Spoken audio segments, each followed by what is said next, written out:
What's up, my people? I know it's been a while since I posted a video, so I thought I'd take this time now while I'm heading down the highway. I am now solo by myself in my beautiful big yellow Freightliner. I named it, what the hell did I name it? I forgot what I named it. Uh,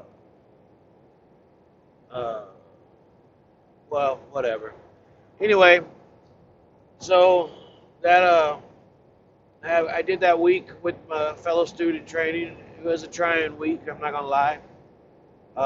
Because we were trained by two different people, we had two different methods. Um, he was a lot younger than me, so he was a lot more hot-headed. But it it is what it is. Uh, we got through it.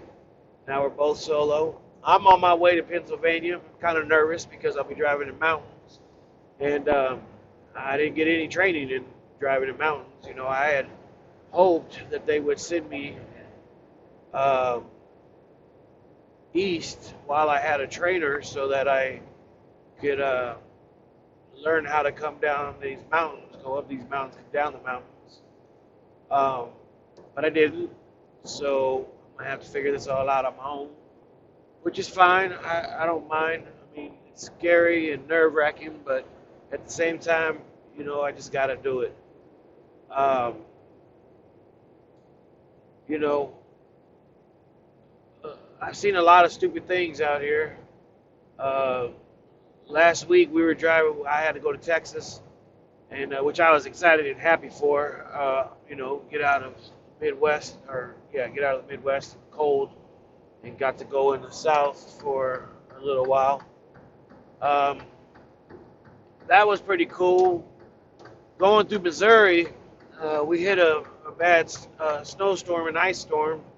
I made the decision to come off the road because it just didn't make any sense for me to continue driving in it.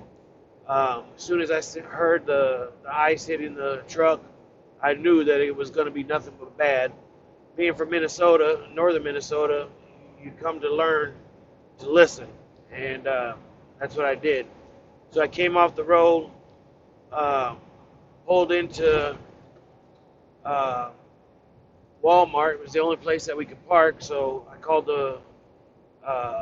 I didn't know. Ryan called the manager, or called Walmart, and the manager gave us permission to park there.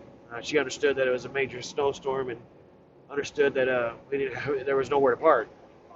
Um, so I pulled in there. I was coming. It's an incline up into this Walmart, and mind you, it's ice. And my trailer slid and hit a concrete barrier. Those concrete barriers around the light poles. It didn't do any damage to my truck, but because the trailer hit it, well, it was actually just the tire that hit it. But in the process of the tire hitting it, it bent the rim and obviously flattened the tire. So I had to call and get that fixed. I was kind of shitty about it because, it wasn't my fault. It just I hit that ice patch and the trailer slid there. Um, while Orion was driving, the uh, the red air hose broke, so we had to call and get that fixed. But anyway, I came off the highway and I parked at Walmart, and uh, I saw that they got the roads cleared off 3 hours later, and it stopped snowing, stopped icing, and I I made a decision because you know we had to get to Texas to deliver this load to Hefty. And I didn't want to be late on my first load, and so I decided to jump back on the highway because the roads were cleared off, and I was just gonna go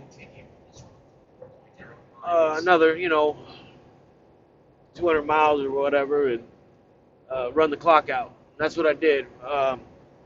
But after I did that, man, we seen some horrific accidents with semis.